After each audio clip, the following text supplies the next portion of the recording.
Kako ste vi doživeli Slovenijo kot investicijsko priložnost in kaj tu še načrtujete?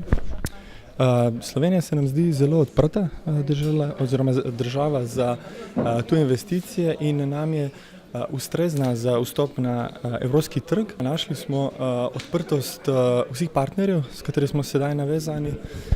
Načrtujemo gradnjo poslovno-stanovanjske stavbe in mogoče še kakšen projekt v prihodnosti. Bi v Črni Gori priporočili Slovenijo kot investicijsko destinacijo?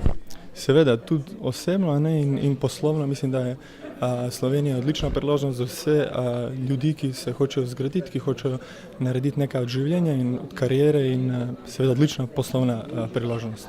Gospodarski zbornici obeh držav sta že podpisali pismo o nameri za sodelovanje in pomoč Gospodarske zbornice Slovenije, Črnogorski zbornici in gospodarstvu na področju digitalizacije. Kako to sodelovanje poteka, kje so še priložnosti? Največji izziv obeh držav je, da prepričamo državne organe, da bo digitalizacijo sprejeli v zakonodajo. In tle je Slovenija mogoče en korak naprej.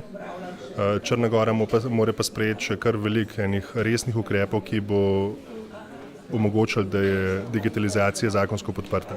Po mojem mnenju največji splem bo, če bomo prepričali, da sodelujejo države, da sodelujemo mi kot gospodarstvo med sabo in da omogočimo našim firmam boljši dostop njim do evropskega trga in našim firmam na Balkanu.